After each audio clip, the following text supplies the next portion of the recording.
Art में कभी भी बहुत अच्छे नहीं हो सकते हो। Even you always need to practise and learn. जैसे बहुत अच्छे एक्टर्स को भी आप देखोगे ना, तो वो अभी भी प्रैक्टिस। जैसे नसरुद्दीन शाह है, उनको कोई जरूरत नहीं कि आज वो जाके प्लेस करें। अगर आप उनके इंटरव्यूज देखोगे, वो जाते हैं, प्लेस करते हैं पृथ्वी थिएटर में या जो भी अवेलेबल है। और जितने भी अच्छे आर्टिस्ट हैं वो सब आज भी प्लेस करते हैं, जबकि उनको करने की कोई जरूरत नहीं। क्यों? प्लेस से बहुत इंप्रूवमेंट आता है उनके आर्ट में। You can do anything. We have example like Zakir Khan. Exactly, He's a Zakir poet Khan. as well, he's a stand up as well, और दोनों में ही कमाल कर रहे हैं वो। मुझे लगता है कि अगर आपके अंदर लिखने की कला है और परफॉर्म करने की कला है तो you can do anything.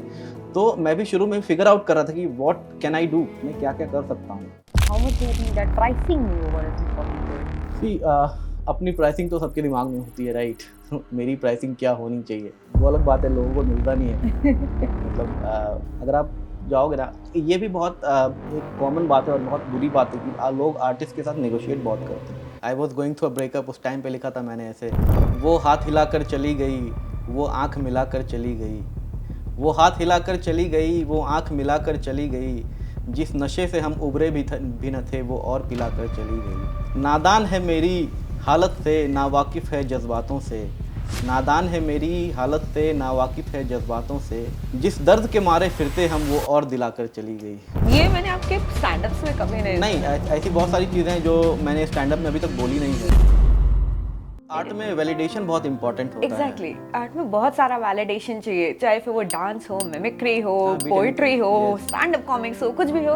You need a lot of validation, you need to know. और पहली बात, खुद में भी उतना ट्रस्ट होना चाहिए Yes. कि नहीं, मैंने वो अच्छा लिखा है या मेरा आर्ट उतना अच्छा है।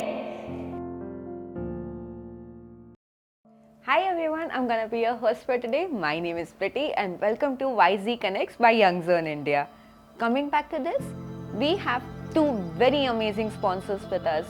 This has been powered by GoSattva and co-powered by Success Belief. They are so good with this. I am so thankful that they gave us the opportunity and we are over here today going over this podcast. Going over the podcast, I would like to tell you we have a lot of amazing stories coming up. So please go ahead, watch the videos. You're gonna enjoy them a lot, of course.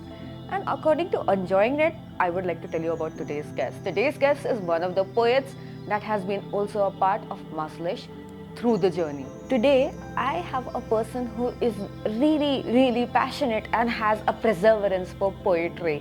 मैं इस person को बहुत अच्छे से जानती हूँ and he's been really good with his poetry. That is one of my concerns. Tushar, being a very amazing poet, has gone around and has been one of the most influential poets that we have in Pune.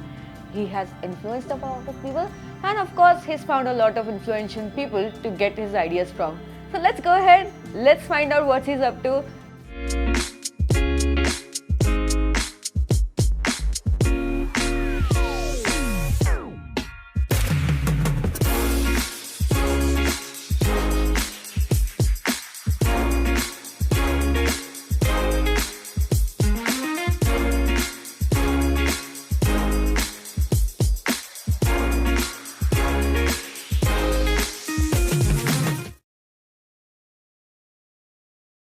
Hi Tushar, it's been a long time that we've seen you. Welcome back to YZ Connects and Young Zone India. कैसा लग रहा है वापस आकर?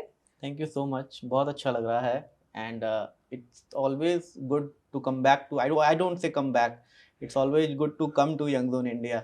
It feels like home because अभी तो काफ़ी time हो गए। It's I go back to 2017, 6-7 year. तो Young zone India was the first to provide me and various artist like me a platform जहाँ की हम सब ग्रो कर सके अपने आप को, आई वुड से। एंड बहुत सारे कनेक्ट्स बने मेरे यंग जोन इंडिया के थ्रू पुणे में, जिन्होंने काफ़ी हेल्प किया मुझे अलग अलग प्रोजेक्ट्स करने में। Not only poetry, I also did some short movies, some stand-up gigs and all those things, and somewhere it was always connected with Young Zone India, whatever the platform that I got, and various artists like me, I would say, who started with me, and they are somewhere today because they've been consistent. I have not been that consistent because of other things as well, like work and all. I've been doing this part time, yeah, but few things I've been able to do so far, वो Young Zone India की वजह से, so it always feels good to come to Young Zone India and be a part of it. So thank you so much. That is so good to hear. कुछ ऐसा है जो आपको difference लगा 16 17 से 2024 तक? हाँ, डिफरेंट तो बहुत डिफरेंस है actually. Young zone India was also started at that time. It started in it's been 2016। Growing, या बहुत इट्स टाइम हो गया कि it's young zone been India growing. Grow कर रहा है या एंड काफी कुछ हुआ है अब। it's been yes, growing. I mean, I recall those time we used to do these things in a very small cafe. There was Nukkar Cafe in Viman Nagar, if you remember. I remember Yeah, this. and there was this guy, I forget his name, but he was kind enough to provide us the space without any charge. And at that time, we could not afford also. So वहाँ से start किया, फिर धीरे धीरे हमने grow किया young zone India के साथ। यंग जोन इंडिया ने भी ग्रो किया। अभी अब इतने बड़े ऑफिस में हम पॉडकास्ट कर रहे हैं, तो आप देखिए ग्रोथ तो हुई यंग जोन इंडिया की।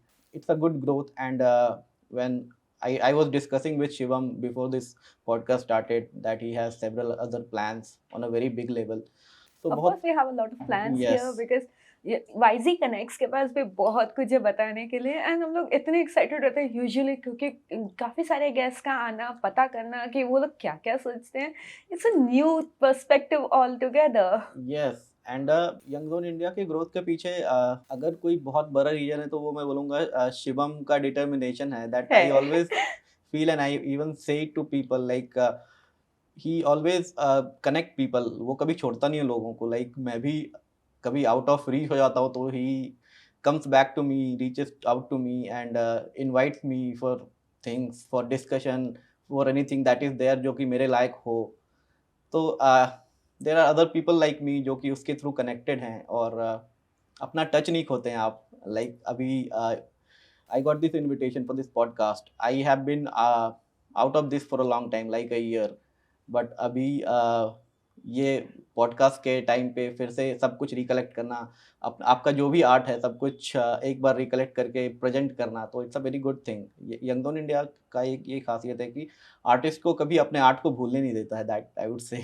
ये मैं बोल सकती हूँ हाँ, क्योंकि मैं भी एक टाइम पर परफॉर्मर रह चुकी हूँ यंग जोन इंडिया के Yes. साथ। आई वाज इन मस्जिद Yes, yes, I and remember. मुझे बहुत मजा आया था। Yes. On a personal thought of what I have enjoyed it a lot क्योंकि मुझे भी एक नया प्लेटफॉर्म मिला था अपना आर्ट शोकेस करने के लिए। वैसे मैं यूजुअली कभी मैंने सोचा नहीं था कि मैं राइटिंग करूँगी, बट एक बार जब मैंने करना शुरू किया उसके बाद ऐसा हुआ कि मैंने कंटिन्यू करना शुरू किया and I was very happy with it. Although हाँ, मैंने ये डिसाइड कर लिया था कि इसको मैं कभी प्रोफेशन नहीं बनने दूंगी, but here we are still contacting, Yes. Still making new podcast and new lives about it. Honestly मुझे बहुत खुशी होती है ये सब सोच सोच कर कि ये सब अपॉर्चुनिटीज हैं हमारे pass through young zone India. Exactly, it's a therapy, you know. I mean अगर आपके अंदर कुछ है, कोई एक कला है जो कि आप दिखाना चाहते हो लोगों को, तो और platforms like young zone India आपको हेल्प करता है आपके आर्ट को पिच करने के लिए, तो it's a very big thing. Otherwise आप क्या करोगे, लिखोगे, अपने 4 दोस्तों को सुनाओगे, या फिर आप फेसबुक पे या इंस्टाग्राम पे डालोगे, आपको रीच मिलेगी नहीं मिलेगी। Through these platforms you get a certain reach. तो फिर आपके आगे के सफ़र के लिए वो बहुत अच्छा रहता है। ओके, रीच से रिलेटेड मेरे पास और कुछ क्वेश्चंस है। पहली बार कुछ और प्लेटफॉर्म्स जहाँ पे आपने परफॉर्म किया हो एंड यू रियलाइज कि नहीं कुछ ऐसा है जो मिसिंग है यहाँ, या कुछ ऐसा है जो मुझे ऐड करना चाहिए। कोई भी ऐसा नया प्लेटफॉर्म या कोई ऐसा प्लेटफॉर्म जहाँ आपने इससे पहले परफॉर्म किया and then you thought that maybe it's time to move to better. See, I started with the best. That's what I would say. I started with Young Zone India. And Oh, then you started with I Young Zone India. yes, I performed with several other platforms as well.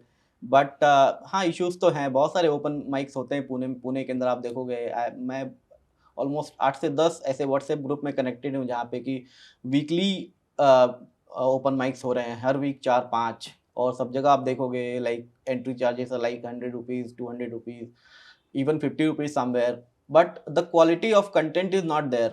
You go there, you meet with people, I mean they don't even filter out कि किनको रखना है, किनको perform कराना है और किनको नहीं कराना है। They just allow everyone to go there and perform. तो अगर आपका एक सर्टेन इंटेलेक्ट लेवल है, आई वुड से, या फिर एक सर्टेन आप अपने आर्ट को ऐसा समझते हो कि एक सर्टेन लेवल पे आप अपने आर्ट को ले जा चुके हो, उसके बाद फिर ऐसी जगहों पे जाके परफॉर्म करना जहाँ पे कि आपको वैसा कंटेंट ना मिले। आप सुन के भी बहुत कुछ सीखते हो ना। Yes of course. हाँ, तो आप हमेशा चाहते हो कि आप अच्छे आर्टिस्ट के साथ उठो बैठो या फिर अच्छे आर्टिस्ट के साथ मिलो, तो आपको ऐसा प्लेटफॉर्म चाहिए जो कि आपके आर्ट को और एनहांस करे, ना कि और डाउनग्रेड करे। तो और यंग जोन इंडिया में कैसा था कि when I was a part of young zone India management team, और हम जो भी शोज वगैरह करते थे, तो we used to filter out thoroughly जितने भी हमारे पास एप्लीकेशंस आते थे, हम उनके सैंपल्स मँगाते थे उनसे, आपने कुछ परफ़ॉर्म किया है या फिर कुछ लिखा है तो आप हमें भेजिए। हम उसको देख के फिर अगर हमारे पास 50 एप्लीकेशन आए और हमें 20 परफ़ॉर्मर लेने हैं, तो हम थॉरोली उसको एनालिसिस करके, मैं था और भी कुछ जो लोग थे, उसके बाद हम उसको लाइन अप करते थे। इट्स नॉट लाइक कि जितने भी एप्लीकेशन आए हमने सबसे पैसे लिए और सबको स्टेज पे चढ़ा दिया। That was not our theme. जैसे आप बोल रहे थे कि आप बहुत सारे लोगों को फ़िल्टर आउट करते हैं सो दैट एक लेवल बना रहे हैं आपके ओपन माइक्स का। तो आप न्यूबीज़ को कैसे एंटर करने देते हैं फिर? फिर न्यूबीज़ का तो रह ही गया ना, because they have that content which is very amateur. तो आप उसको कैसे इनकलकेट करते हैं फिर? सी 2 चीज़ें होती है। एक तो जब आप लिखते हो ना, it is very important for you to read also. बहुत सारे ऐसे आर्टिस्ट हैं जो कि रीड नहीं करते हैं। दे डोंट रीड एनीथिंग, पढ़ते नहीं है कुछ, दे स्टार्ट राइटिंग। तो उनकी राइटिंग कभी इम्प्रूव नहीं होगी, they will always be immature.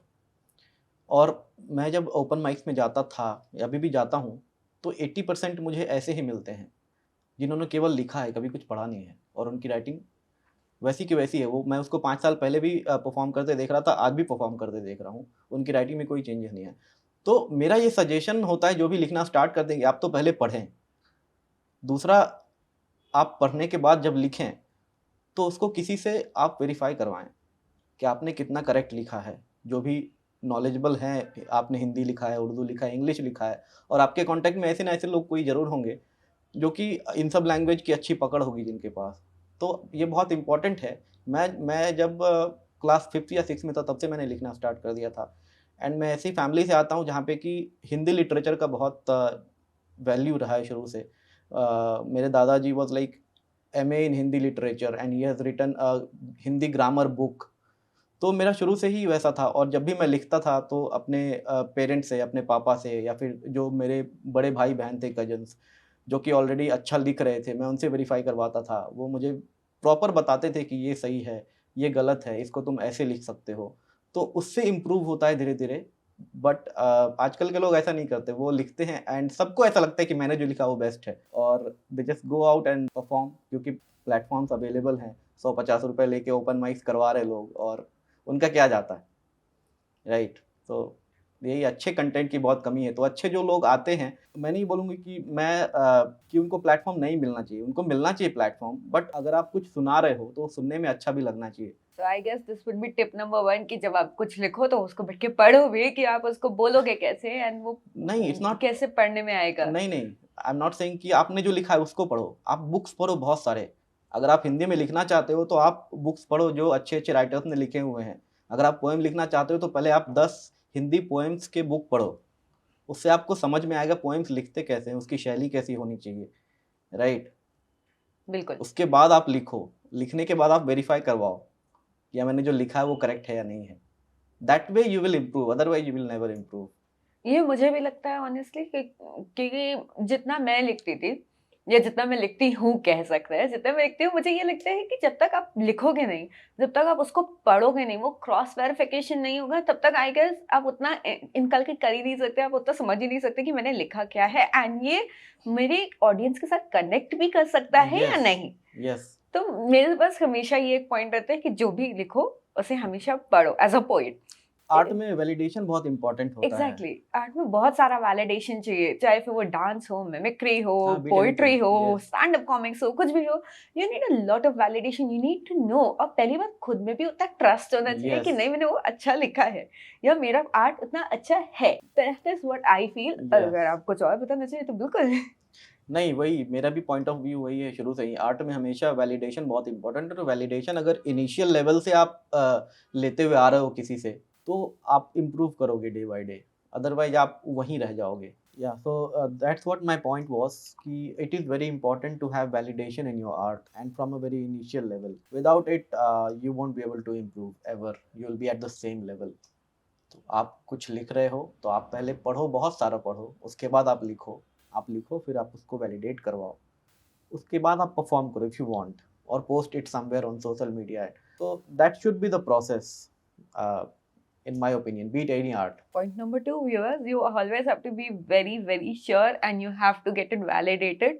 उसी से ही सब कुछ होगा. And also, now that you say कि validation जरूरी है, आपका validation आपको किससे मिला? तो इनिशियल डेज में तो मेरा वैलिडेशन मुझे मेरे पापा से एंड मेरे कजन्स से, जो कि बहुत अच्छे राइटर्स थे, तो उनसे मुझे वैलिडेशन मिला. मैं लिखता था, उनको दिखाता था, and they used to tell me कि ये करेक्ट है, ये करेक्ट नहीं है, ये समवट करेक्ट है बट ये और बेटर हो सकता है. सो दैट वे मैं एक पोएम लिख के ले जाता था and they used to cut it with pen and और पेंसिल कि ये इसको करेक्ट करो, इसको करेक्ट करो, इसको करेक्ट करो. उसके बाद फिर वो एक प्रॉपर पोएम 3-4 बार के वैलिडेशन के बाद वो एक प्रॉपर पोएम बन के आती थी. आप आर्ट में कभी भी बहुत अच्छे नहीं हो सकते हो. Even you always need to practise and learn. जैसे बहुत अच्छे एक्टर्स को भी आप देखोगे ना, तो वो अभी भी प्रैक्टिस, जैसे नसरुद्दीन शाह है, वो उनको कोई ज़रूरत नहीं कि आज वो जाके प्लेस करें थिएटर्स में. उनको उनको काम की कोई कमी नहीं है. बट अगर आप उनके इंटरव्यूज़ देखोगे, वो जाते हैं, प्लेस करते हैं अभी पृथ्वी थिएटर में या जो भी अवेलेबल है. और जितने भी अच्छे आर्टिस्ट हैं, वो सब आज आज भी प्लेस करते हैं, जबकि उनको करने की कोई ज़रूरत नहीं है. क्यों? प्लेस से बहुत इम्प्रूवमेंट आता है उनके आर्ट में. एक अलग जितनी बार भी आप सीखते हो या फिर प्ले करते हो या फिर कुछ ऐसा रियाज़ करते हो इन म्यूज़िक के टर्म में, तो हर बार आपको एक कुछ ना कुछ सीखने को मिलता है, कुछ ना कुछ नज़रिया आपका बदलता है आपके आर्ट के थ्रू. अरे ये अब तक मैं इसको गलत करते आ रहा था, ये शायद सही है. तो it is very important to practise also, जो भी आर्ट है आपका. तो आप जो बोल रहे हैं कि आर्ट के लिए प्रैक्टिस करना बहुत जरूरी है, आप अपनी प्रैक्टिस कैसे करते थे? मेरा यूजुअली ये होता था कि मैं जाके या तो किसी को सुनाती थी या मिरर के सामने खड़ी हो जाती थी और तब बोलती थी. आपका प्रैक्टिस करने का तरीका क्या था? हाँ, ये भी एक बहुत अच्छा तरीका जो आपने बताया कि मिरर के सामने खड़े होके प्रैक्टिस करना, वो परफॉर्मर्स को बहुत काम आता है. बीट एक्टिंग जब सिखाते हैं ना, मैं भी कुछ दिनों के लिए एक्टिंग सीखने गया था. तो एक्टिंग भी जब सिखाते हैं तो उनका पहला ये होता है कि आप डायलॉग्स को मिरर के सामने खड़े होके बोलो. आपको अपने एक्सप्रेशन पता चलेंगे क्लियरली कि आप कितने एक्सप्रेसिव हो. ठीक है? आप जब स्टेज पे परफॉर्म कर रहे हो तो उस समय आपको अपना चेहरा नहीं दिखता है, ऑडियंस को दिखता है. तो जब आपने मिरर के सामने बहुत ज़्यादा प्रैक्टिस करी है, तो आपको पता चलेगा कि आप जो सर्टेन एक्सप्रेशन दे रहे हो, वो सामने कैसा दिख रहा है, क्योंकि वो आपके दिमाग में बैठा हुआ है. आपने मिरर के सामने प्रैक्टिस करी हो, आपको अपने चेहरे का एक-एक एक्सप्रेशन आपके दिमाग में बैठा हुआ है. मैं अगर अभी ऐसा एक्सप्रेशन दे रहा हूँ, तो ऑडियंस को कैसा लग रहा होगा, वो आपको अपने दिमाग में पता चल रहा है, क्योंकि आपने प्रैक्टिस करी है. और ऐसा ही परफॉर्मेंस में भी होता है. इट इज़ वेरी इंपॉर्टेंट कि आप लिखो और मिरर के सामने परफॉर्म करो. ठीक है? आप लिखो, ऐसा नहीं कि आपने लिख दिया, आप लिख के खुद भी वैलिडेट करो. मैंने 4 लाइन लिखी है, मैं इसको बार-बार पढ़ूँगा, कैसा लग रहा है सुनने में? अगर मैं सामने बोलूँगा, जब मैं परफॉर्म करने जाऊँगा, तो वो कैसा लगेगा सुनने में? वो सबसे पहला इंप्रेशन कि मुझे कैसा लग रहा है सुनने में, राइट? तो वो एक प्रैक्टिस है. आपने 4 लाइन लिखी, उसमें से आपको कुछ करेक्ट नहीं लगा तो आपने उसको काटा, आपने वो लाइन फिर से लिखी. ऐसे करते-करते आप एक पोएट्री बनाते हो. उसके बाद so that should be the parameter, I would से. पहले खुद उसको रिसाइट करो, खुद सुनो, खुद आपकी जो अपनी नॉलेज है उससे आप देखो कि आपने कितना करेक्ट लिखा है, कितना नहीं लिखा है, अच्छा लग रहा है या नहीं लग रहा है.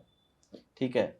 उसके बाद फिर validation is the second point. लोगों से वैलिडेशन, पहले खुद का वैलिडेशन होना चाहिए. खुद का वैलिडेशन तो बहुत जरूरी है. जैसे मैंने पहले बोला कि आप जब तक खुद में कॉन्फिडेंट नहीं हो, आई डोंट थिंक सो कि आप उतना अच्छा कोई लिख पाओगे. Because Yes. जब तक वो सेल्ट आउट रहेगा, आई don't think so it's worth it.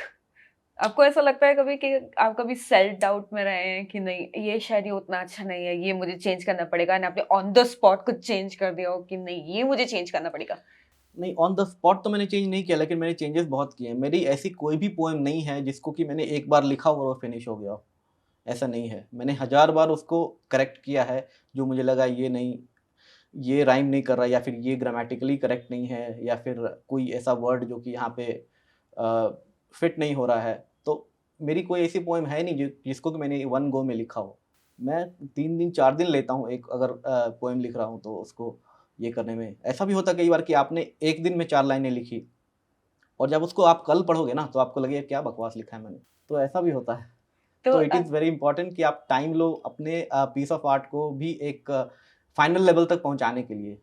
Of course वो टाइम लगता है, बट हाँ. ऐसा कभी हुआ है कि आपने रैंडमली कोई ऐसी लाइंस लिख दी हो एंड वही लाइंस जाके अपने पोइट्री में डाल दी कि नहीं, इससे अच्छा मैं नहीं लिख सकता था? वो सुनाना चाहेंगे? हाँ, वो आप जब एक लंबी कविता लिखते हो ना, तो ये पॉसिबल नहीं, लेकिन जब आप 2 लाइनर्स लिखते हो, तो ये कई बार होता है कि इंस्टेंटली आ जाता है। जैसे एक मेरा था 2 लाइनर्स लिखा था मैंने, 2 लाइनर्स को बेसिकली शायरी बोलते हैं इसमें। हाँ। तो मैं कहता हूँ तो कहती हो कि कह दूँगी कभी एक दिन। मैं कहता हूँ तो कहती हो कि कह दूँगी कभी एक दिन। कहीं पागल ना हो जाऊँ यूँ ही हर दिन दिनें गिन-गिन। अरे रे! ये तो बहुत अच्छा तो लिखा आपने। ये तो इट ये जस्ट केम इन स्पॉन्टेनियस, आया दिमाग में, लिख दिया मैंने, फेसबुक पे भी डाल दिया। और 2 लाइनर्स में आप रिस्क ले सकते हो, क्योंकि या तो अच्छा होगा या बुरा होगा। ये बात सही है कि या तो बहुत अच्छा होगा, बहुत सारी अप्रिशिएशंस होंगी, बहुत हाँ, सारे लाइक शेयर्स होंगे, जैसे आपने हाँ, बोला आप फेसबुक पे पोस्ट करते हैं ये सब, तो वो बहुत कुछ होगा या बहुत सारा डिप्रिशिएशन होगा, आप किसी को पसंद नहीं आएगा, बहुत कुछ होगा जो हम लोग को समझ में नहीं आएगा। So how do you tackle that? क्योंकि आप now that you are posting on Facebook and Instagram and all of these social media platforms, आप ये सब कैसे टैकल करते हो फिर, जो बहुत ही ज्यादा डल हो जाता है, आप उससे कैसे फॉर्म करते हो खुद को? बहुत ज़्यादा डल हो जाता है, एज़ इन जो कंटेंट है वो, ये बोल रहे हो आप? Exactly exactly. जैसे बहुत लोगों को कंटेंट आपका नहीं समझ में आता है, तो उस पर इतना रीच नहीं है अपना, तो हुँ। आप उससे कैसे टैकल करते हैं या उससे फिर क्या निकाल पाते हैं आप, और what do you learn from it? मेरे लिए जब मैं कुछ भी पोस्ट करता हूँ ना, सोशल मीडिया पे या फेसबुक पे या इंस्टाग्राम पे, कहीं पे भी, piece of poetry I would say, क्योंकि I am an a poet primarily, तो उसके बारे में मैं बात कर रहा हूँ। तो मेरे लिए इम्पोर्टेंट नहीं होता है कि मेरा कितना रीच हो रहा है, लाइक 100 200 500 लाइक्स मिले हैं नहीं मिले हैं, कमेंट्स आए नहीं। मेरा इंपॉर्टेंट होता है कि जो मेरे 50 लोग हैं उस चीज़ को समझने वाले, उन्होंने उस पीस को कैसा लिया है। जैसे मेरे फ्रेंड लिस्ट में अगर 2000 लोग हैं, not everybody understands poetry, right? Exactly. But जो लोग हैं, 50 लोग जिनको मैं जानता हूँ, इनकी लैंग्वेज में पकड़ बहुत अच्छी, वो खुद भी बहुत अच्छे पोएट हैं, उनका कैसा रिस्पॉन्स आ रहा है मेरे पीस ऑफ आर्ट पे, वो मेरे लिए इंपॉर्टेंट होता है। अगर उस 50 में से 10 लोगों ने भी उसको अच्छा बोल दिया, और they are people like that कि जो कि जनरली कमेंट नहीं करेंगे अगर उनको अच्छा नहीं लगा। मैं खुद भी नहीं करता हूँ। अगर किसी ने कुछ पोस्ट किया और मुझे अच्छा नहीं लगा तो मैं उसको लाइक कमेंट नहीं करता हूँ। मैं फालतू उसको एनकरेजमेंट नहीं करूँगा, राइट? तो अगर उस 50 लोगों में 10-12 लोगों ने भी मुझे बोल दिया कि अच्छा आपने लिखा है, तो वो मेरा वैलिडेशन पॉइंट होता है, मुझे ऐसा लगता है। तो आपके साथ कभी ऐसा नहीं होता कि आपको लगे कि नहीं, अगर किसी और ने कुछ पोस्ट किया है हुँ। और वो मुझे बहुत अच्छा लगा, लेकिन मैं उसे पोस्ट नहीं कर सकता, and some friend comes back stating कि तूने ये रीपोस्ट नहीं किया या समथिंग, तो उसमें भी बहुत सारे इश्यूज होते होंगे ना, क्योंकि आपके भी काफी सारे पोएट फ्रेंड्स होंगे एंड उसमें भी काफी इश्यूज होते होंगे, तो उसका क्या करते हैं फिर आप? Actually they understand me. आप अगर मेरे पोएट फ्रेंड से मिलोगे ना, आप गीत से मिलोगे, राइट? तो वो लोग मुझे समझते हैं। उनको पता है कि अगर मुझे अच्छा नहीं लगा है, तो मैं उसको रीपोस्ट नहीं करूँगा, उस पे कमेंट नहीं करूँगा, क्योंकि मुझे अच्छा लगता है तो मैं खुद ही कमेंट करता हूँ, ये तुमने बहुत अच्छा लिखा है। और उनको अच्छा लगता है कि चलो, अगर तुषार ने कमेंट किया है तो अच्छा है ये। So and I don't think they take it otherwise, they understand. ठीक है? मतलब नॉट एवरीथिंग नेसेसरी है कि मैं उसको रीपोस्ट करूँ, कमेंट करूँ। अच्छी चीज़ों को बढ़ावा दूँगा, राइट? मेक जो सेंस? मीडियोकर है या फिर अच्छी नहीं है, उसको मैं बढ़ावा कैसे दे सकता हूँ, नहीं, मेक राइट? सेंस। अगर कोई ऐसा कंटेंट है जिसमें मुझे लगता है ये ऑन द पॉइंट नहीं है, ये या ये अप टू मार्क नहीं है, मैं इस राइटर को जानती हूँ और मुझे पता है इसका कैलिबर इससे बहुत ज्यादा है, तो शायद मैं वो रिपोस्ट ना करूँ। बट बहुत लोग ऑफेंड भी हो जाते हैं, बहुत लोग उसे नॉर्मली भी लेते हैं, हाँ, और आप वो भी बहुत सारे रहता है। लोगों को देखोगे तो मतलब their friends are sharing for no reason, right? मतलब अच्छा है, बुरा है, जो भी है, कमेंट कर रहे हैं, लाइक कर रहे हैं, शेयर कर रहे हैं। इससे सामने वालों को भी तो फ़ॉल्स होप मिलती है ना, फॉल्स होप्स मिल जाती है, और यस। वो फिर फ़ॉल्सली इनकरेज होते हैं, right? Coming back to social media, आपको ऐसा लगता है कि सोशल मीडिया पे ज्यादा रीचेस हैं इंस्टेड ऑफ परफॉर्मिंग लाइव? वो डिपेंड करता है एक पर्टिकुलर के माइंडसेट पे, ठीक है? आजकल ऐसा टाइम है कि लोगों को लगता है कि मुझे वैलिडेशन सोशल मीडिया से ही मिल सकता है, मैक्सिमम लोगों को, ठीक है? आप अभी से 20-25 साल पहले की बात करोगे तो जो आर्टिस्ट होते थे, परफॉर्मिंग आर्टिस्ट, उनका वैलिडेशन पॉइंट वही होता था कि वो जब परफॉर्म करने जाते थे, वहाँ से ऑडियंस का कैसा रिस्पॉन्स मिलता था, उसके बेसिस पे उनको वैलिडेशन मिलती थी। अभी आजकल नॉट ओनली आर्ट, आप किसी भी चीज़ में आप एक फ़ोटो पोस्ट करते हो, ठीक है? अपनी खींच के इंस्टाग्राम पे या कहीं पे भी, और फिर आप वेट करते हो कि कितने लाइक्स आए, कितने कमेंट्स आए, राइट? वो आपका वैलिडेशन पॉइंट हो जाता है। अगर अच्छे लाइक्स आए तो मैं अच्छी दिख रही हूँ, अदरवाइज़ मैं नहीं दिख रही हूँ।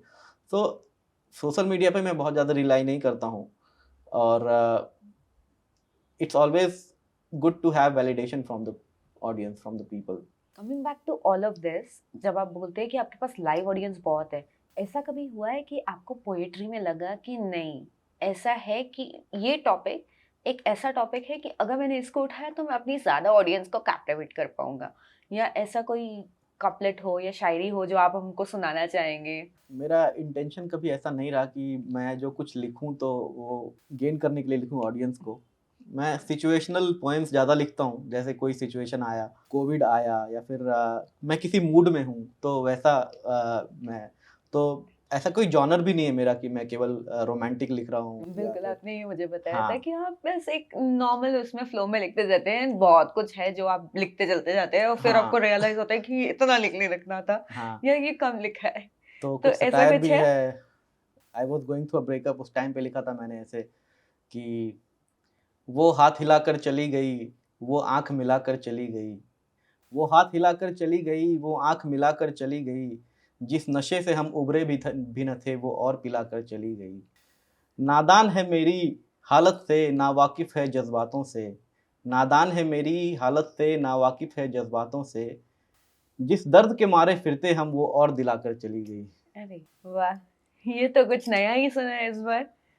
But thank you. ये मैंने आपके स्टैंड-अप्स में कभी नहीं नहीं, सुना। ऐसी बहुत सारी चीज़ें हैं जो मैंने स्टैंड-अप में अभी तक बोली नहीं है और चूँकि प्रैक्टिस के बारे में हमने बात करी तो एज़ अ प्रैक्टिस मैं लिखते रहता हूँ। बहुत सारी चीज़ें मेरी डायरी में है, मेरे ड्राफ्ट्स में है बट मैंने बोला नहीं है वैसे बड़े स्टेज पे। Diaries and drafts, right? इतनी सारी चीज़ें होती हैं उन डायरीज़ और ड्राफ्ट्स में, जो मुझे लगता है कि शायद एक पोएट होने के हिसाब से मुझे ऐसा लगता है कि हम जिसको बताना चाहते हैं कि हमारे दिमाग में, दिल में क्या चल रहा है, उसको छोड़ के हम पूरी दुनिया को बता चुके होते हैं कि यस, मैं ये सोचती हूँ या मैं ये सोच रहा हूँ एंड इस पे पूरा टॉपिक चल रहा है मेरा।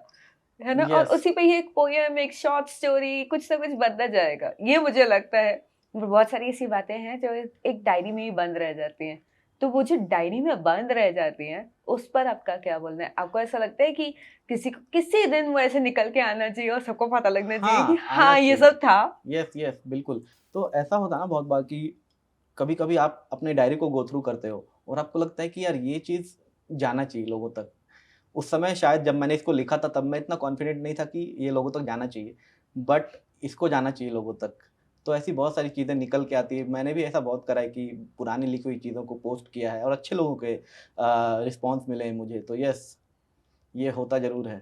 और मैंने सुना है कि आप भी कविता में रुचि रखती हैं, इंटरेस्ट रखती हैं और जहाँ तक मुझे याद है आप मजलिस 3 में आपने परफ़ॉर्म भी किया था एक छोटा-सा सेट। किया था, तो कुछ हाँ। अगर आप अपनी तरफ से सुनाना चाहेंगी?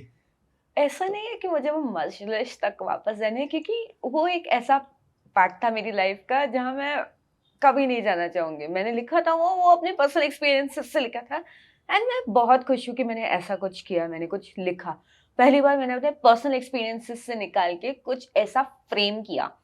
बट हाँ, बहुत सारी ऐसी चीजें हैं जो मेरी डायरी में, ड्राफ्ट्स में रह जाती है। उनमें से एक मेरा फेवरेट है, विच गोज लाइक कि एक दिन होगा जब मेरी एक तरफ़ा मोहब्बत ज़रूर मुकम्मल होगी। एक दिन होगा जब मेरी एक तरफ़ा मोहब्बत ज़रूर मुकम्मल होगी। तू मेरे पास होगा और मैं तेरी बाहों में होंगी।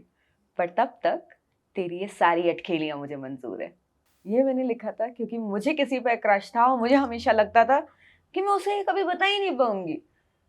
तो तब मैंने ये लिखना शुरू किया और बाय चांस ये कपलेट बहुत अच्छा बन गया। हाँ, मुझ में आज तक भी वो हिम्मत नहीं है कि मैं इसे कहीं पोस्ट कर पाऊँ। मुझे ऐसा लगता है कि अभी भी अप टू द मार्क नहीं है। हाँ, या मुझे लगता है कि शायद इसके ऊपर मैं पूरी पोएट्री लिख सकती हूँ और हाँ। मैंने लिखी ही नहीं है। यस, वो भी होता है कई बार हम तो नहीं।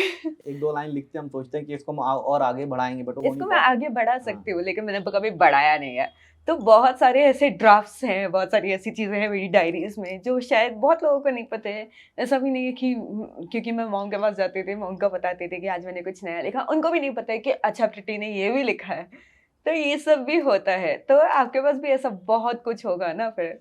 यस, यस, वैसी तो बहुत सारी चीज़ें हैं और मेरा एक और भी है कि मैं सिचुएशनल चीज़ों पे भी बहुत लिखता हूँ और जो लोगों को बहुत बार अच्छी नहीं भी लगती, मैं उस फिर भी लिखता हूँ। तो जैसे कोविड पे लिखा था मैंने, कोविड जब आया था, तो हम सब ने फेस किया, बहुत सारी मौतें हो रही थी इधर-उधर, हमारे जानने वाले कितने सारे लोग चले गए, हमने अपनी आँखों के सामने देखा।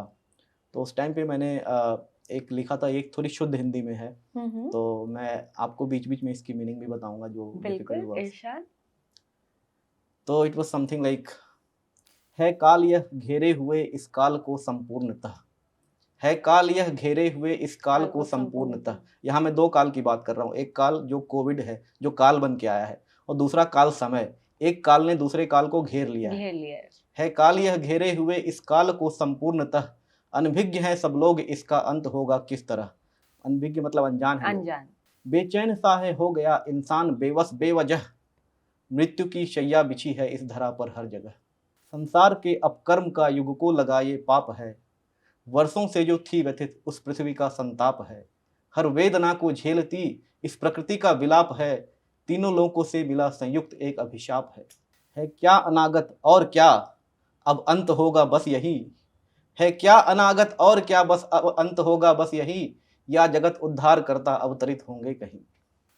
तो लाइंस तो बहुत अच्छी लिखे हैं आपने। एक व्यूअर्स को समझाना चाहेंगे कि इसका ये इतना क्यों डीप हो गया, ये इतना इतना मैं क्या हुआ? लिखने की कोशिश कर रहा था कुछ, मैं भी डिस्टर्ब था, मेरे आसपास के अपने फैमिली में भी कुछ ऐसे केसेस हो गए थे, and I was very sad. तो कविताएं जब आप सैड होते तो ज़्यादा अच्छी बन के आती है ये बात तो सच है। हाँ, तो मैंने लिखा और इस पोएट्री को बहुत तो लोगों ने सराहा, जो अच्छे जानने वाले, लैंग्वेज समझने वाले लोग थे, उन्होंने भी मुझे बहुत अप्रिशिएट किया उसके ऊपर।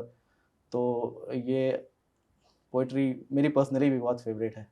Okay, coming back to poetry, क्योंकि आप बोलते हैं कि आप सिर्फ पोएम्स परफॉर्म नहीं करते, आप स्टैंड अप्स भी करते हैं, उसके बारे में कुछ बताना चाहेंगे अपने व्यूअर्स को? हाँ, स्टैंड अप भी मैंने ट्राई किया, एंड यंग ज़ोन इंडिया का मैं फिर से नाम लेना चाहूँगा इसमें क्योंकि उन्होंने ही मुझे प्लेटफ़ॉर्म प्रोवाइड किया था उस टाइम पे। एंड सी, अगर आप लिखते हो ना, if you are a writer and also performer, you can do anything. We have example like Zakir Khan, exactly, he is a Zakir poet Khan. As well, he is a stand up as well, और दोनों में ही कमाल कर रहे हैं वो। और ऐसे बहुत सारे लोग हैं। तो मुझे लगता है कि अगर आपके अंदर लिखने की कला है और परफॉर्म करने की कला है तो यू कैन डू एनीथिंग। तो मैं भी शुरू में फिगर आउट कर रहा था कि व्हाट कैन आई डू? मैं क्या-क्या कर सकता हूँ? तो उसी दौरान एक स्टैंड अप का हमारे दिमाग में आया एक स्केच कि हम एक स्टैंड अप शो करेंगे, एंड हमने लोग इकट्ठा किए जो भी थे परफॉर्मर कुछ हमारे, और फिर हमको ये छूट दी गई थी कि आप टॉपिक्स अपने मन से ले सकते हो, कुछ भी आप परफॉर्म कर सकते हो। And then I was thinking उस टाइम तक भी, अब तो ख़ैर हर टॉपिक पे स्टैंड अप आ गए हैं। अगर आपको स्टैंड अप करने से पहले 50 बार सोचना पड़ता है आप कौन-सा टॉपिक पिक करोगे। या तो रिपीट कर रहे हैं लोग, या फिर बहुत फालतू कर रहे हैं। जो यूनिक होता है उसको ही ऑडियंस का रीच मिलता है। तो उस टाइम पे भी मैं सोच रहा था, तो मेरे दिमाग में, I am a twin by the way, I am an oh, identical twin, मेरा एक जुड़वा भाई है जो कि बिल्कुल मेरे जैसा दिखता है। And being a twin, it's not a, you know, बहुत ही जनरल लाइफ नहीं होती जो बाकी बच्चों की होता है, it's a little bit different. तो और बहुत सारे चैलेंजेस भी होते हैं, बहुत सारी अच्छी चीज़ें भी होती हैं, तो वो सारी चीज़ें मैंने उसमें डालने की कोशिश करी थी। जैसे रिश्तेदार आता है, तो उनका सबसे पहला क्वेश्चन होता है, दोनों को सामने खड़े कर देंगे। मेरा नाम छोटू है, मेरे बड़े भाई का नाम बड़ू है। तो ऐसे घर वालों ने बोलचाल के लिए रख दिया, एक छोटा, एक बड़ा। कौन छोटू है, कौन बड़ू है, पहचानो। वो एक केबीसी का गेम हो वो एक जाता है। गेम हाँ, बन हाँ, जाता है घर वैसा। पे। और फिर बहुत सारी चीज़ें हैं जो, और सब अच्छी बात ये थी उसकी कि कुछ भी फेक नहीं था उसमें। जो हमने फेस किया है वही हमने डाला है उसमें, and it was very beautiful. लोगों ने मतलब मेरे ऑफ़िस के कलीग जो थे वो, उनको बहुत पसंद आया था, और आस-पास के जानने वाले लोग भी थे, उनको भी बहुत पसंद आया, और मेरे घर वाले तो पागल ही हो गए थे वो देख के। दे वर लाइक, बोल दिया तुमने। अच्छा, तो मतलब हमें एक्सपोज़ कर दिया तुमने। बहुत सारी बातें एज़ ट्विन्स हाँ। बाहर हाँ, निकले हैं, दैट मीन्स। यस। तो आपके ट्विन जो हैं वो भी पोएट्री में हैं या ऐसे? He also writes, but he doesn't come and perform as a थोड़ा introvert, I would oh! say. So But he writes. तो And he, मतलब एक ही उसमें 2 अलग-अलग लोग रहे हैं। आप टोटली एक्स्ट्रोवर्टेड, आपको पसंद है बोलना, चालना एंड सबके पास जाना एंड बहुत सारी बातें करना, एंड वो कुछ नहीं करते, राइट? वो yes, yes, ही yes. Writes more We rather are than we are speaking. we are just identically twin by face. face. ऐसे नेचर हमारा 360 डिग्री ऑपोजिट, बिल्कुल। ओके, तो जैसे आप बोलते हैं कि आप स्टैंड अप कॉमिक्स भी करते हैं, is he also that funny, या आप ही हैं जो जिसको इतना रहता है कि नहीं मुझे स्टैंड अप कॉमिक्स भी करने हैं, मुझे पोएट्री भी करनी है, मुझे मिमिक्री भी करनी है, सब करना है मुझे? I didn't get your question, sorry. जैसे आप बोलते हैं कि हाँ। आप ये सब चीजें करते हैं, हाँ, ऐसा आपका ट्विन भी है या he is on I think he's funnier than me. It's just that he doesn't want to come out and show it to people. That's what I think.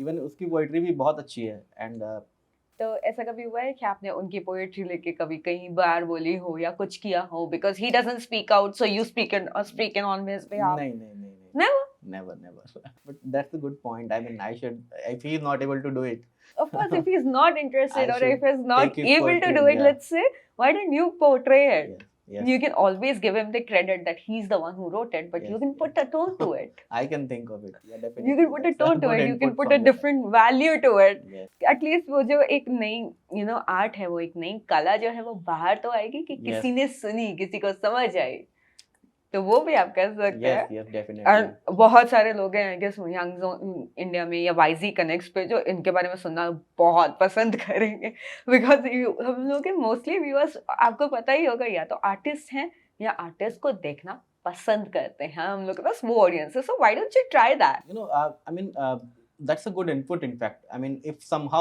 I'm able to get him, and we both go on stage and perform something, that will be like fire. It's not just कि हम perform कर रहे हैं, like लोगों का एक वो attraction भी हो जाता ना। आप अब देखोगे बहुत सारे ऐसे ट्विन्स हैं जो कि रील्स बनाते हैं एंड उनको बहुत अच्छी रीच मिलती है जस्ट बिकॉज एक तो दे लुक अलाइक और फिर वो जो करते हैं तो लोगों को बहुत इंटरेस्ट आता है। And the second thing is please don't charge artist, right? बहुत सारे ऐसे पॉडकास्ट हैं जो कि they charge equally for the artist and audience. If they 100 rupees charge for going to that particular gig, so that is like 100 rupees for performer as well, 100 rupees for audience as well. So you can do one thing, that you don't charge artist, you only charge audience. थोड़ा कम कमाओगे but artist will gain some confidence, right? So that could be done. And also I mean, if you think कि ये mindset change करना होगा पहले तो आपको quality content अगर लानी है तो फिर लोग जो ओपन माइक्स करते हैं उनका एम एक ही होता है कि उनको पैसे कमाने हैं, तो कोई भी आए दे अलाउ, बिकॉज उनको पैसे आ रहे हैं उनसे, दे डोंट केयर। तो ये चीज़ें कभी ख़त्म नहीं होगी, ये चीज़ें चलती रहेंगी, इसको बदल नहीं सकते हम। बट जो अच्छे शोज़ हैं, अच्छे गिग्स हैं, उनको आर्टिस्ट को पैसे नहीं चार्ज करने चाहिए। In fact they should pay artist whatever they are earning from the audience. Okay, so जब आप बोलते हैं कि क्वालिटी कंटेंट चाहिए, आपके हिसाब से क्वालिटी कंटेंट क्या है? What do you mean by quality content? आपके हिसाब से किस कंटेंट में क्वालिटी है अभी exactly? Quality content is something like जिसको सुनने पे आपको लोग अब दोबारा भी मिले ना तो आपको बोले कि आपने जो उस टाइम बोला था ना वो बहुत अच्छा था। That is something I would से क्वालिटी कंटेंट, कि आपकी चीज़ों को लोग याद रखें। मतलब छाप रह जाए हाँ, आपकी आपकी चीज़ों को लोग याद रखें कि आप पिछली बार मिले तो लोग आपसे रिक्वेस्ट करें, यार वो वाला सुना दो मुझे, वो जो तुमने पिछली बार बोला था। तो that is something I would से क्वालिटी, लोगों को जो याद रहे। व्हेन यू से आपको क्वालिटी कंटेंट चाहिए, हम लोग ये कैसे ढूंढ पाए कि भाई वो न्यूबीज जो है जो अब इस प्लेटफॉर्म पे घुसने की कोशिश कर रहे हैं स्टैंड अप्स में या ओपन माइक्स में, आप उसमें से क्वालिटी कंटेंट कैसे निकालेंगे? क्योंकि उनका कंटेंट तो पहले किसी ने सुना ही नहीं है। So how do you find out what the quality is about the content? How do you find out that this content is something that has to be portrayed over here? So that's the thing, right? I mean, people should have knowledge कि वो कहाँ जा सकते हैं अपने art के साथ, right? अगर कोई स्टार्ट कर रही, आजकल we are all connected, it's an era of social media. आप सर्च करोगे ओपन माइक्स इन पुणे, आपको 100 लिंक मिलेंगे। Open mics in Pune on this weekend, आपको 100 लिंक मिलेंगे। आप लिंक ओपन करो, अप्लाई करो, जाओ। स्टार्टिंग में you will have to go through all those processes, you will have to pay. There is no other way until something comes जो कि बहुत अच्छा हो। तो नए आर्टिस्ट के लिए तो ये बहुत इंपॉर्टेंट है कि they have to step out of their okay, house. Even if they have to step out of that bubble, वो लोग कैसे डिटरमाइन करें कि उनका कंटेंट जो है वो क्वालिटी कंटेंट है, कि हाँ ये सुन के लोगों को मजा आएगा? I've already talked a lot about validation in this, so that is very important कि आप उसको खुद से वैलिडेट करो, लोगों से वैलिडेट करो, उसके बाद आप जाओ ओपन माइक्स में और फिर वहाँ पे आप ऑडियंस से वैलिडेट करो। That would be your final. बिल्कुल। और कभी आपको ऐसा लगता है कि एक क्वालिटी ऑडियंस नाम की भी चीज होती है जहाँ लोग एक्चुअली समझ पाए कि आपका जो नजरिया है एक पोइट्री को पता करने का या बताने का, वो भी समझ पाए ऑडियंस? यस, बिल्कुल। आप अगर किसी ओपन माइक में जाते हो तो आप अकेले या वहाँ पे पोएट या फिर परफॉर्मर नहीं होते, there will be other people as well. ठीक है? एग्जैक्टली। तो मान लेते हैं कि आप किसी ओपन माइक में गए जहाँ पे कि 20 लोग परफॉर्म कर रहे हैं। मैं मानता हूँ कि 10 से 15 लोग ऐसे हैं जो कि नए हैं या जिनको कम समझ है। लेकिन ऐसा ज़रूर होगा कि 5 लोग जो हैं वहाँ पे, उनको अच्छी समझ है उन चीज़ की। तो अगर आप फर्स्ट टाइम भी परफॉर्म कर रहे हो ना और आपका आर्ट अच्छा है ना, तो वो 5 लोग आपको ज़रूर अप्रिशिएट करेंगे एंड वहाँ से आपको कॉन्फिडेंस आता है कि हाँ, मैंने अच्छा किया है। सो आप जब अप्रिशिएशन की बात करते हैं, ऐसा ज़रूरी है क्या कि हम जितने कॉम्प्लिकेटेड उर्दू के वर्ड्स यूज़ करते हैं या कॉम्प्लिकेटेड हिंदी के वर्ड्स यूज़ करते हैं, वो ज़रूरी है किसी पोएट के लिए, या पोएम में इनकलकेट करना इतना इम्पोर्टेंट है, या आप इजी गोइंग वर्ड्स के साथ एक बहुत अच्छी पोएम बना सकते हैं? वो ज़्यादा इम्पोर्टेंट है जो आपने सेकंड बोला कि आप ईज़ी गोइंग वर्ड के साथ अगर आप बहुत अच्छा पोएम बना सको जो कि हर कोई समझ पाए, दैट इज़ द बेस्ट। क्योंकि मुझे ऐसा लगता है कि जब तक एक न्यूबी, हाँ, फॉर एग्जाम्पल एक न्यूबी है जो अपने ऑडियंस में है, जब तक उसे नहीं समझ में आएगा शायद ये सब पोएम्स लिखने का कोई फायदा ही नहीं होगा। हमें किसी ना किसी को इंस्पायर करना था, हमें किसी ना किसी से इंस्पायर हो रहा था, बट जब तक मतलब ही नहीं समझ में आएगा इंस्पायर कैसे होंगे? वो इम्पोर्टेंट नहीं है कि आप वर्ड्स कैसे यूज़ कर रहे हैं, आप वो इम्पोर्टेंट है कि आप कन्वे कर पा रहे हैं या नहीं सामने वाले को। और फेमस वही होता है जो कि सिंपल वर्ड्स यूज़ करके बहुत अच्छी पोएट्री कर जाता है। मेरे फेवरेट है आज के डेट में पाकिस्तान के तहज़ीब हाफ़ी। आपने सुना होगा, सुना उनकी है। पोएट्री ऐसी है कि हर किसी को समझ में आती है, इसलिए बहुत लोगों के फेवरेट है वो। उनकी वोकैब्युलरी बहुत अच्छी है उर्दू की, फिर भी वो बिल्कुल आसान वर्ड्स यूज़ करके बहुत अच्छी पोएट्री कह जाते हैं और वो मज़ा दे देती है। तो वो ज़्यादा इम्पोर्टेंट है कि आप आसान भाषा यूज़ करके, आसान वर्ड यूज़ करके आप पोएट्री अच्छी लिखो, लोगों को समझ आए, लगे कि हाँ, ये बहुत इफ़ेक्टिव कंटेंट है। आप ऐसा कुछ बोल दोगे जो कि आपको समझ में आ रहा है और बाकी लोगों को समझ में नहीं आ रहा है, तो दैट इज़ नॉट इफ़ेक्टिव। हमको वो भी देखना चाहिए कि हम हमारी ऑडियंस क्या है, राइट? आप मुशायरे में जाओ तो आप वहाँ भारी वर्ड्स यूज़ करो, कोई दिक्कत नहीं, वहाँ सारे समझने वाले लोग बैठे हैं। बट आप एक ऐसे ऑडियंस के सामने जहाँ पे कि नहीं लोगों को बहुत समझ है लैंग्वेज की, बट वो एन्जॉय करने आए हैं पोएट्री को। तो आपकी भी पोएट्री फिर उतनी इजी फ्लोइंग होती होगी, राइट, कि सबको समझ में आए, कि ऐसा कोई भारी वर्ड नहीं होता होगा बहुत ज्यादा कि अंडरस्टैंड करने में बहुत ज्यादा प्रॉब्लम हो। It should be easy, right? मेरी कोशिश मोस्टली वही रहती है कि मैं आसान भाषा यूज़ करके ही पोएट्री लिखूँ। लेकिन कभी-कभी मैं खुद को चेक करने के लिए मैं डिफ़िकल्ट लैंग्वेज, जैसे मैंने हिंदी वाला सुनाया अभी आपको एक कोविड के ऊपर। काल वाला। हाँ, तो उसमें मैंने बहुत तो नहीं बोलूँगा, बट हाँ, मैंने उसमें जनरली यूज़ होने वाले वर्ड से थोड़े एक लेवल का डिफ़िकल्ट वर्ड यूज़ किया है। कभी-कभी लिखता हूँ मैं, बट मोस्टली कोशिश यही रहती है कि ऐसी चीज़ें लिखूँ जो आम ऑडियंस को समझ समझ में में आए। आ जाए और उन्हें यस, पकड़ में आने में उतना डिफिकल्ट ना हो। Makes sense. Yes. Tushar, it was really good talking to you. आपने इतने सारे इनसाइट्स दिए हैं एज अ पोएट कि बहुत बहुत सारे पॉइंट्स पर मुझे ऐसा लगा कि ये पॉइंट तो मुझे ही नहीं पता था बीइंग अ पोएट। बहुत मजा आया आपसे बात करके। Thank you for being a part of YG connect. It was really fun. And also thank you to young zone India कि आपने मुझे वो अपॉर्चुनिटी दी कि मैं तुषार का इंटरव्यू ले पाऊँ एंड इतना सब कुछ हमें पता चल पाए, even for the viewers. Thank you for being a part of YG connect, Tushar. Thank you so much मुझे यहाँ बुलाने के लिए। थैंक यू सो मच मेरे साथ ये पॉडकास्ट करने के लिए। और मुझे भी बहुत मज़ा आया और हमारा इंटरेक्शन बहुत अच्छा था, क्योंकि आप भी लिखती हैं, आप भी पोएट्री में इंटरेस्ट रखती हैं। तो I think that is something which went very well. I so guess उसी की वजह से हम काफी ज्यादा कनेक्ट कर पाए, yes, because being a poet मुझे भी आपके सारे बहुत सारे पॉइंट्स ऐसे थे जहां मुझे समझ में आया, और बहुत सारे पॉइंट्स ऐसे थे जो मुझे लगा कि मुझे भी इनकलकेट करने चाहिए। So thank you for that. I wish you all the best for whatever you do next, and please come back to Majlis. We might have a new show for Majlis 5.0। Let's C.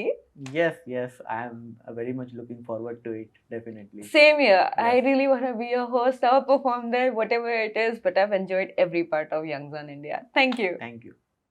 Being in a very interesting conversation with Tisha, I was really indulged and inspired. I hope you were too. So please go ahead, give us a quick shout out if you like it. Go ahead, share, subscribe, like. I would like to see a lot of engagement on this podcast. A quick shout out again to Go Satul and Success Belief.